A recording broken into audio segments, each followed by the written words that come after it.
Baiklah, sebelum saya masuk ke pembahasan, perkenankan saya untuk memperkenalkan diri terlebih dahulu. Perkenalkan, nama saya Yanto dengan NIM H10512312312.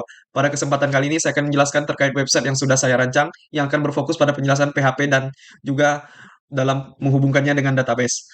Website yang saya rancang ini memiliki tiga bagian utama, yaitu produk yang menampilkan produk-produk yang datanya sudah tersimpan di dalam database. Seperti yang dapat kita lihat pada bagian common prompt, terdapat tabel produk yang berisikan 10 data produk yang akan ditampilkan pada website. Kemudian terdapat halaman login dan juga halaman register yang digunakan untuk membuat akun yang nantinya akun tersebut akan disimpan di dalam database yang datanya akan digunakan pada proses login. Berikut adalah tiga akun yang sudah disimpan di dalam database. Kemudian kita coba membuat akun dengan nama Yanti dengan phone number 08, kemudian alamat kita isi dengan kota baru, kemudian emailnya dan passwordnya kita isi dengan Yanti. Kemudian kita daftar. Nah, dapat kita lihat pada bagian database, data yang diinputkan sudah bertambah menjadi 4. Sehingga kita gunakan untuk login dan menggunakan password yang sama seperti yang saat kita daftarkan. Sehingga kita akan langsung tertuju pada bagian produk. Kemudian dilanjutkan dengan penjelasan kode program. Saya membuat satu file dengan nama database.php yang digunakan untuk menghubungkan database dengan PHP, sehingga data-data yang terdapat pada database dapat digunakan pada website ini. Kemudian pada bagian produk, terdapat kode include database.php. Ini untuk menginclude file yang berada di luar dari produk.php, yaitu file database, sehingga pada file produk.php ini dapat mengakses data yang terdapat di dalam database. Kemudian terdapat kode program select from product yang ini digunakan untuk mengambil semua data dari tabel produk yang nantinya akan ditampilkan pada website. Kemudian lanjutkan dengan kode pada baris 45 sampai dengan 59. Terdapat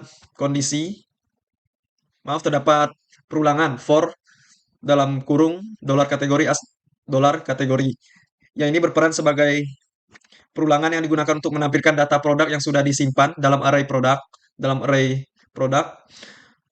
Setiap produk dalam array produk akan diakses satu persatu dan datanya akan ditampilkan di dalam elemen HTML. Seperti yang terdapat pada website, terdapat 10 data pada database. Dikarenakan diakses satu persatu, maka akan ditampilkan sebanyak 10 data.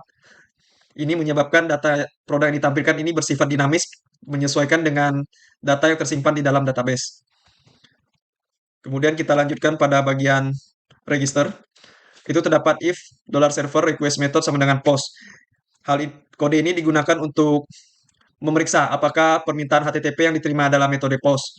Jika ini menggunakan metode post, maka kode-kode yang berada di dalam if akan dijalankan. Kemudian kita lanjutkan pada baris ke 14 sampai dengan 19 terdapat kondisi if mysql _query $koneksi, $query.sql. Ini digunakan untuk menjalankan query SQL yang telah disiapkan sebelumnya, yang terdapat di baris ke-11. Kemudian fungsi ini mengirim query ke database. Jika query berhasil dijalankan, artinya data pengguna berhasil disisipkan di dalam database. Dan fungsi ini akan mengembalikan nilai true dan mengeksekusi berikutnya. Maksud saya mengeksekusi baris berikutnya. Kemudian kita lanjutkan pada bagian login. Di bagian login juga terdapat kode yang sama, yaitu if $server request method sama dengan post. Yang digunakan untuk mengecek apakah permintaan HTTP yang diterima adalah metode post. Yang ini digunakan untuk memastikan bahwa kode di dalam blok if ini hanya dijalankan jika form login telah dikirimkan. Kemudian kita lanjutkan pada bagian baris ke-11 sampai dengan 16. Terdapat kondisi yang digunakan untuk menghitung jumlah baris yang dikembalikan oleh query. Jika query berhasil menemukan baris dengan email dan password yang sesuai dengan yang diinputkan oleh pengguna, maka jumlah barisnya akan lebih dari 0, yang menyatakan bahwa terdapat baris yang sama atau terdapat data yang sama. Jika ada hasil yang cocok, maka itu akan diarahkan ke produk.php ketika menekan tombol login seperti yang dilakukan tadi. Sedangkan jika tidak, maka akan terdapat perintah kesalahan yang menyatakan bahwa email atau password salah yang disimpan di dalam variabel error yang akan dicetak pada kode baris ke-35 dengan perintah sebagai berikut.